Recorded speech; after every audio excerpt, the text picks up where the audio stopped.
Bonjour à toutes et à tous et bienvenue dans ce nouvel épisode de WWE News. J'espère que vous allez tous très bien. J'espère que votre rentrée s'est très bien passée. Si ça peut vous consoler un petit peu, on a vraiment du très lourd qui arrive côté catch prochainement. Je vous rappelle qu'on a les débuts de la AEW aux États-Unis qui arrive début octobre. On a également le passage de SmackDown sur Fox, donc on a beaucoup de questions qui se posent autour de ça en tant que fan de catch. Et puis on a évidemment NXT également qui va arriver à la télévision en direct pour faire face à la AEW. Donc cet automne risque d'être mouvementé. Et puis la bonne nouvelle, c'est que le début du mois d'octobre c'est bientôt, donc on va bientôt assister à tout ça. Je ne sais pas vous, mais moi j'ai plus que hâte. Au passage, donc, ça va être l'un des sujets de ce WWE News, le passage de SmackDown sur la Fox. On va y revenir, on a des infos là-dessus. Puis plein d'autres choses, on va également parler de la storyline entre Roman Reigns, Daniel Bryan et Eric Rowan. Enfin bref, je vous propose de commencer dès maintenant avec la première news. Allez, on va commencer avec l'info qui va concerner SmackDown. Ça fait plusieurs semaines que je vous en parle, vous le savez, si vous avez l'habitude de suivre les épisodes de WWE News. Vous savez que je vous ai annoncé il y a quelques temps la possibilité qu'il y ait un Superstar Shake-Up prochainement avant le passage de SmackDown sur la chaîne Fox aux États-Unis. Eh bien, il semblerait que ce Shake-Up, entre guillemets, n'aurait pas lieu avant le passage, mais plutôt après. Donc, je vous le rappelle, on aura un épisode spécial de SmackDown le 4 octobre prochain. Ce sera le premier épisode de SmackDown sur la Fox et pour l'occasion, c'est un épisode un peu spécial. Donc on aura le retour de plusieurs légendes. Je crois qu'il y a l'Undertaker d'annoncer, il y a d'autres superstars. J'ai plus la liste en tête honnêtement, mais il y a beaucoup de légendes d'annoncer. Et visiblement le Superstar Shake-Up ne pourrait pas avoir lieu durant ce show puisque évidemment les légendes prendront beaucoup de place et ce sera un petit peu un show anniversaire quoi. Surtout que ça marquera les 20 ans de SmackDown. Vous vous doutez bien qu'il n'y aura pas forcément la place pour organiser un Superstar Shake-Up, d'autant plus que ça ne serait pas un Superstar Shake-Up, du moins sur le terme employé, ça serait cette fois-ci peut-être le retour de la draft. Et donc perso je suis très content si c'est le cas, parce que je ne comprends toujours pas pourquoi avoir modifié ce terme et ne pas avoir continué la draft, qui est un terme même populaire dans d'autres sports, ce n'est pas un terme réservé à la WWE. Donc justement, rien que par rapport à ça, je n'ai jamais compris cette décision d'appeler ça le Superstar Shake-Up. Voilà, c'est tellement plus stylé d'organiser une draft avec les general managers qui choisissent leurs superstars, avec, on se rappelle tous du tirage au sort sur l'écran, là quand les superstars défilent avec la petite musique. Enfin bref, c'était la bonne vieille époque et j'espère qu'ils vont faire revenir cette époque. Et donc, pour revenir à l'info, donc oui, ça serait une draft et elle serait organisée la semaine suivante du show anniversaire sur la Fox, c'est-à-dire le 11 octobre. Donc ça serait dans l'arène de Las Vegas et on aurait donc une draft entre les superstars de Raw et les superstars de SmackDown. L'autre info serait que la draft ne durerait pas seulement sur une soirée, elle serait étendue sur 2 soirées et elle continuerait donc le Raw suivant, c'est-à-dire le Raw du 14 octobre qui aura lieu à Denver. On est à plusieurs semaines de cette draft, bien qu'elle ne soit pas officielle, bien sûr, je ne l'ai pas précisé, mais ce sont des infos à prendre avec des pincettes qui nous sont apportées par des sources vraiment fiables, mais ce n'est pas officiel, je tiens à le préciser.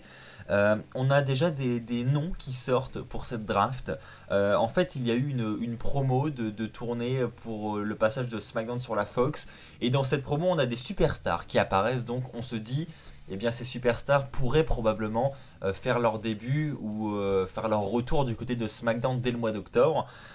Et dans cette nouvelle publicité, on a en fait Alexa Bliss, donc qui est actuellement du côté de Raw, Becky Lynch, The Miz et Rey Mysterio. Donc en plus, les noms que je vous annonce ne sont pas des petits noms, ce sont vraiment des gros talents du côté de Raw.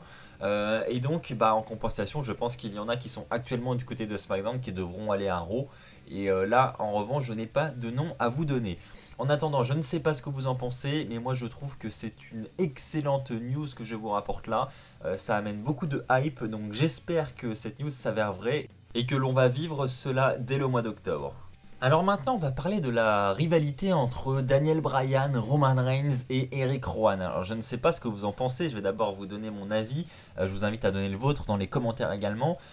Je trouve que cette rivalité est très fouillie. J'en ai parlé lors de mes dernières reviews, la review de SmackDown qui est sortie mercredi dernier. Durant celle-ci, je vous dis que cette rivalité, elle dure vraiment sur le long terme. Ça commence à tourner en rond. On n'avance pas de semaine en semaine. Ça devient vite la même chose et donc ça devient un peu embêtant. Et en réalité, la situation semble embêtante un peu pour tout le monde, y compris pour les officiels, puisque tout simplement, ils ne sauraient pas dans quelle direction ils vont actuellement avec cette rivalité. C'est-à-dire qu'ils avaient un plan de prévu au départ pour cette rivalité, qui semblait être franchement cool, hein. Quand on a vu les attaques sur Roman Reigns, on avait tous des questions en tête en mode c'est qui a fait ça, et puis on a découvert que c'était Daniel Bryan. Daniel Bryan s'est mis à mentir, et puis on a tous vu la rivalité arriver entre Daniel Bryan et Roman Reigns. Et au final, on a Eric Rowan qui s'est imposé dans cette rivalité. Et au final, on a Roman Reigns contre Eric Rowan à Clash of Champions.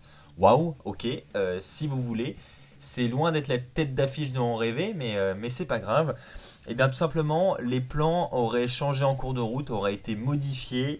Et l'histoire qui est en cours n'aurait absolument rien à voir avec l'histoire qui était prévue au départ. Il est dit en backstage que personne n'est au courant de ce qu'il se passe avec cette rivalité, personne n'est au courant des futurs plans pour cette rivalité, de comment ça va évoluer. Et il est même dit que c'est seulement Vince McMahon qui sait ce qu'il fait avec cette rivalité.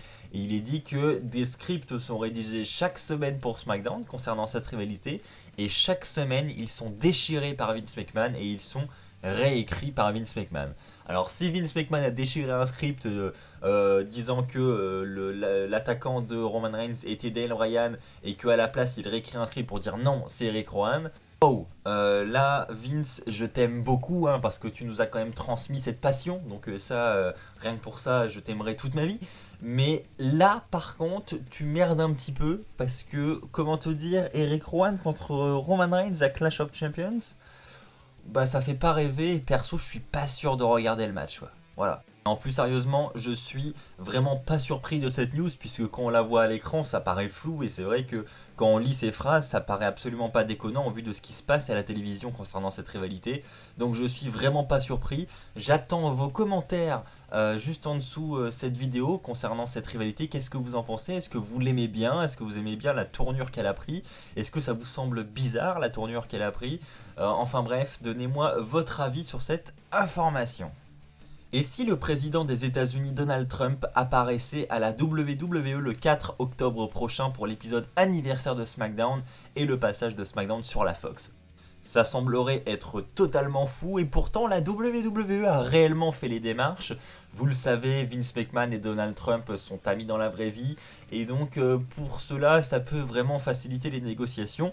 Et donc il y a eu des négociations en cours entre les deux parties, entre Donald Trump et la WWE, parce que vous vous doutez bien que si on annonce que Donald Trump sera présent le 4 octobre sur la Fox pour les débuts de SmackDown, ça va attirer un maximum de monde et il y a plein de monde qui vont venir rien que pour ça sur le programme. Donc évidemment la WWE a mis toutes les chances de son côté et a tenté d'inviter Donald Trump. Malheureusement ça ne se fera probablement pas, puisque Donald Trump aurait un emploi du temps chargé début octobre et ne pourrait pas se rendre dans l'arène pour avoir un petit segment avec la WWE. Donc visiblement on n'aurait pas Donald Trump, mais Vince McMahon n'a quand même pas froid aux yeux, hein, puisque bon, il avait déjà invité Donald Trump à la WWE en 2007. On se rappelle de cette bataille des millionnaires qui avait eu lieu à WrestleMania 23. Là il réitère mais sans succès. Il y a une petite différence quand même par rapport à la dernière fois, c'est que maintenant Donald Trump est quand même président des États-Unis, donc ce n'est pas n'importe quelle fonction et donc évidemment il risque d'avoir un emploi du temps un petit peu plus chargé. Et enfin, pour terminer cet épisode de WWE News, je vais vous donner des informations sur Sheamus, qui, on le rappelle, est absent depuis l'épisode suivant WrestleMania 35, l'épisode de SmackDown suivant WrestleMania 35. Il est blessé au cou depuis cette date et attend évidemment le feu vert des médecins pour retourner sur les rings de la WWE. Alors il est dit qu'il se porte plutôt bien, il a demandé des conseils à Tommaso Ciampa du côté de la NXT pour apprendre des exercices pour rétablir le plus rapidement possible son cou. Et il est dit que il se sent prêt à retourner sur le ring et que selon lui retourner sur le ring c'est ce qui va faire du bien et c'est ce qui va vraiment l'aider à guérir cette blessure jusqu'au bout. Et donc rien que pour ça il attend avec impatience le feu vert des médecins de la WWE. Alors quel sera le programme au retour de Sheamus? Est-ce qu'il sera de retour en équipe avec Cesaro? Est-ce qu'il repartira en solo? Là, c'est une bonne question. Personnellement, j'aimerais bien voir Sheamus de retour en solo. Je pense qu'on a un peu fait le tour avec Cesaro du côté de The Bar. Donc j'aimerais bien qu'on ait une séparation des deux et qu'ils partent en solo, chacun de leur côté. N'hésitez pas à me partager votre avis dans les commentaires. C'est ainsi que va s'achever cet épisode de WWE News. J'espère qu'il vous aura plu. Si c'est le cas, comme d'habitude, n'hésitez pas à lâcher un pouce bleu. N'hésitez pas à vous abonner pour ne pas rater les prochaines vidéos qui sortiront sur la chaîne. On se retrouve dès demain matin pour la review de Raw. D'ici là, portez-vous bien. Et comme d'habitude, n'oubliez pas, soyez toujours très très fiers d'être fan de catch. Allez, bye tout le monde.